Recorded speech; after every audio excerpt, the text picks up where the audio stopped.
যে কোটা সংস্কার আন্দোলন হয়েছিল তারই ফলশ্রুতিতে 2024 আমরা স্বাধীন মুক্ত গণ অভ্যুত্থান হয়েছে এবং আপনারা জানেন যে তারই ডাকসুর ভিপি নির্বাচিত হওয়ার পর যে সংগ্রামী জননেতা নুরুল হক নূরের নেতৃত্বে গণ অধিকার পরিষদ নামে একটি রাজনৈতিক দল গঠন করা হয় এবং সেখানে পরবর্তীতে আমরা রেজা কিবরিয়াকে আমরা নুরুল হক নূরি এনে যেন বয়স্ক এবং তরুণের সংমিশ্রণে রাষ্ট্র সংস্কার হতে পারে সেই আমরা কার্যক্রম গঠন করেছিলাম। পরবর্তীতে আমাদের একটি কাউন্সিল অনুষ্ঠিত হয়, সেখানে জনাব নুরুল হক নূর সভাপতি হয় এবং জনাব রাশেদ খান সাধারণ সম্পাদক নির্বাচিত হয়। আমাদের নির্বাচন কমিশনের সকল তথ্য ফিল আপ করার পরেও, সকল ক্রাইটেরিয়া ফিল আপ করার পরেও ফ্যাসিস্ট হাসিনা সরকার আমাদের নিবন্ধন দেয়নি।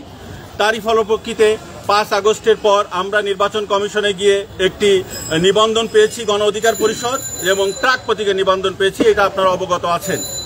কিন্তু আমরা দেখলাম কতিপয় দুষ্কৃতকারী এবং উচ্ছিষ্ট যারা দলছুট, হাতে গোনা 3-4 জন হবে, এরকম 5-7 জন, তারা অবৈধভাবে একটা রিট পিটিশন দায়ের করে, যেখানে তাদের কোনো লোকাল স্ট্যান্ডই নাই, যেখানে গণ অধিকার পরিষদের নির্বাচন কমিশন থেকেও বলা হয়েছে যে আমাদের যেটা হয়েছে, নির্বাচন হয়েছে, যে কাউন্সিল হয়েছে, এটা বৈধ এবং নুরুল হক নূর এবং রাশেদ খান সহ অন্যান্য যে কমিটি গঠন হয়েছে এটা সম্পূর্ণ বৈধ। নির্বাচন কমিশনের প্রতিনিধি দল এবং এটাকে বৈধতা দিয়েছে।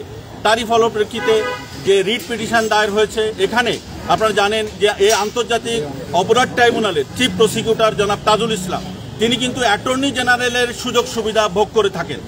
পূর্ণ অ্যাটর্নি জেনারেল যে সুযোগ সুবিধা পান, তিনিও সেই সুযোগ সুবিধা পান, কিন্তু সরকারি নিয়োগ পান। তিনি এই সুযোগ সুবিধাকে কাজে লাগিয়ে, তার ইমেজকে কাজে লাগিয়ে তিনি কি করেছেন, ওই দুষ্কৃতিকারীদেরকে আমাদের রাজনৈতিক একটি অস্থিতিশীল পরিবেশ তৈরি করার জন্য তিনি ওই রিটে গিয়ে শুনানি করার জন্য তিনি দাঁড়িয়েছেন, যেটা তিনি পারেন না। সরকারি একেবারে দেখেন, নির্বাচন কমিশন কিন্তু একটি সাংবিধানিক সংস্থা, তাহলে কোনো সরকারি সংগঠনের বিরুদ্ধে, কোনো সংস্থা বা এরকম কোনো সাংবিধানিক সংস্থার বিরুদ্ধে কিন্তু তিনি সরকারি সুযোগ সুবিধা নিয়ে তিনি তার বিরুদ্ধে দাঁড়াতে পারেন না। তিনি যেটা পারেন সেটা হলো ওই সরকারি সংগঠনকে সহায়তা করতে, অর্থাৎ তার উচিত ছিল যে ওই নির্বাচন কমিশনকে সহায়তা করতে, অর্থাৎ তিনি এটা না করে তিনি উল্টা কি করছেন, একটা রাজনৈতিক অস্থিতিশীল পরিবেশ তৈরি করার জন্য পায়তারা করছেন। আজকে কি অর্ডার হয়েছে? আজকে কোনো অর্ডার হয়নি। আমরা পার্টি হওয়ার জন্য, এটা যেহেতু এই সংগঠনের গণ অধিকার পরিষদের সবচেয়ে বড় স্টেক হোল্ডার হচ্ছে জনাব নুরুল হক নূর এবং রাশেদ খান সহ অন্যান্য তারা, অর্থাৎ আমরা পার্টি হওয়ার জন্য একটি পিটিশন দিয়েছি এবং কোর্ট সেটা শুনেছে এবং পরবর্তীতে ওনাদের আমরা আগামী মঙ্গলবার শুনানি করার জন্য রেখেছে। তো যেহেতু জনাব তাজুল ইসলাম তিনি সরকারি সকল সুযোগ সুবিধা নিয়ে আবার সরকারের বিরুদ্ধেই দাঁড়িয়েছেন, এই জন্য আমরা তার পদত্যাগ এবং অপসারণ দাবি করছি। সবাইকে শুভেচ্ছা জানাচ্ছি যে আপনারা দেখছেন যে আমাদের আইনজীবী অধিকার পরিষদের নেতৃবৃন্দ সদ্য নিয়োগপ্রাপ্ত আন্তর্জাতিক অপরাধ ট্রাইব্যুনাল যে চিফ প্রসিকিউটর, তার পদত্যাগের দাবি করেছে। ছাত্র জনতার এই গণ আন্দোলন এবং গণ অভ্যুত্থানে এই গণ অধিকার পরিষদ, ছাত্র অধিকার পরিষদ, এই তরুণ সংগ্রামীদের যে কতটুকু অবদান সেটা পুরো দেশবাসী জানে। এমনকি এই আন্দোলনের মধ্যেই 19শে জুলাই মধ্যরাতে গ্রেপ্তার হয়ে গুম হওয়া থেকে শুরু করে কি নির্মম নিষ্ঠুর নির্যাতন এই ফাঁসিবাদের আমলের শিকার হয়েছি, সেগুলো আপনারা জানেন। আমাদের প্রত্যাশা থাকে যে এই অভ্যুত্থান পরবর্তী রাষ্ট্র পরিচালনায় যারা থাকবেন তারা একটা স্বচ্ছ ইমেজের, সততা এবং আন্তরিকতার সাথে সেই রাষ্ট্র পরিচালনা করবেন। আন্তর্জাতিক অপরাধ ট্রাইব্যুনালের মতো একটি গুরুত্বপূর্ণ ট্রাইব্যুনালে যিনি চিফ প্রসিকিউটর হিসেবে নিয়োগ পেয়েছেন, তিনি একজন বিতর্কিত ব্যক্তি, তার একটি বিতর্কিত রাজনৈতিক আদর্শ আছে, আমরা এটা সবাই জানি। এবং ইতিমধ্যেই তিনি আওয়ামী লীগের নেতাদের সাথেও, জাতীয় পার্টির নেতাদের সাথেও মিটিং করেছেন, আমরা তথ্য পেয়েছি। কিন্তু যেহেতু আমরা এই সরকারেরই পার্ট, এই আন্দোলন সংগ্রামেরই পার্ট, কাজে আমরা কথা বলতে চাই নাই।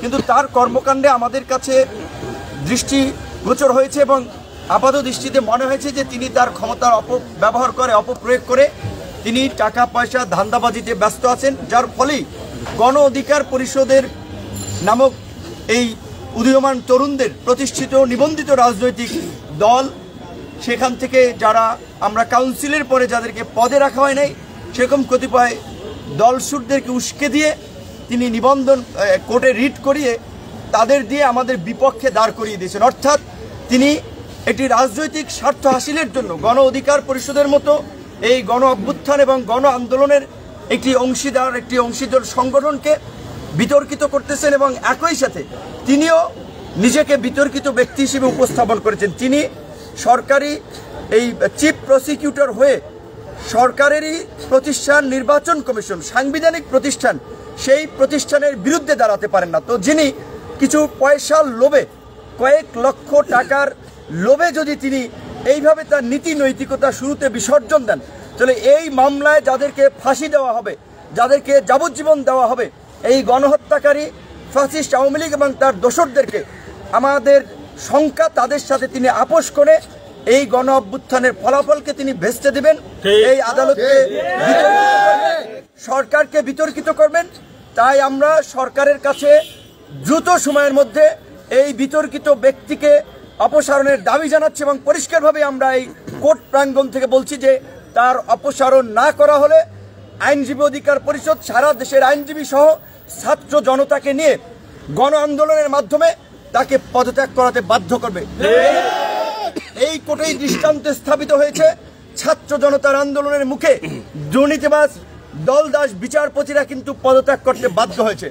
কাজেই আমরা মনে করি কোর্টের উপরে প্রেসার প্রয়োগ করে কিংবা কোর্টকে প্রভাবিত করে কোনো কাজ করা উচিত না, কিন্তু এই রকমের বিতর্কিত ব্যক্তিরা যদি ট্রাইব্যুনালে কিংবা কোর্টে থাকে তাহলে ছাত্র জনতার কিংবা সাধারণ মানুষের কোর্টের প্রতি সেই সম্মান শ্রদ্ধার ঘাটতি তৈরি হবে।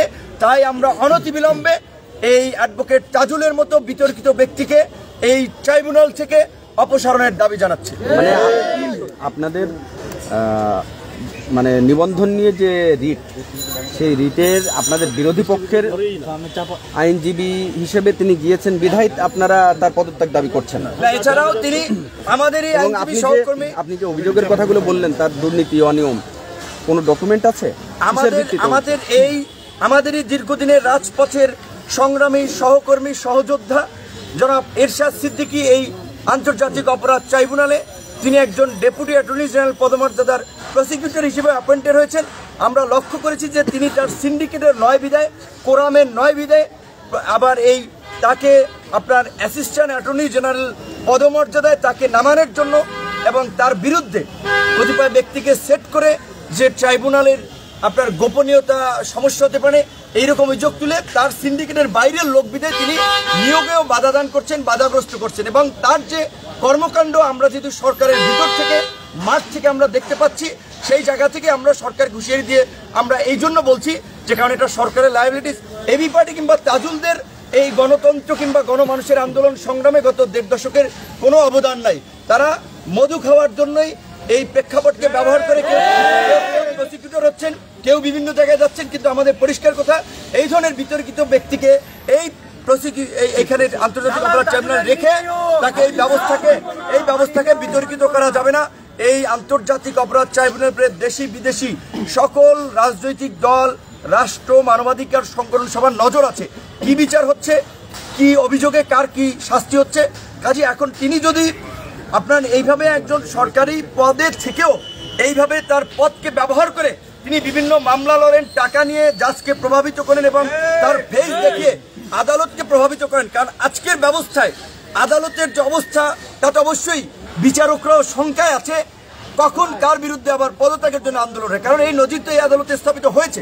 তো কাজী আন্তর্জাতিক অপরাধ ট্রাইব্যুনাল একজন চিফ প্রসিকিউটর অ্যাটর্নি জেনারেল পদমর্যাদার তিনি যখন কোনো কোর্টে যান স্বাভাবিকভাবেই সেই বিচারক এবং বিচারপতির প্রতি একটা চাপ তৈরি হয়। তো তিনি যদি পদকে ব্যবহার করে এইভাবে মামলা নেন এবং ব্যবসা বাণিজ্য ধান্দাবাজি করেন, তাহলে এই যে আন্তর্জাতিক অপরাধ ট্রাইব্যুনালের বিচার শুরু হলে তিনি কি করবেন, কি করতে পারবেন সেটা আপনাদের বিবেচনার উপরে আমরা ছেড়ে দিলাম।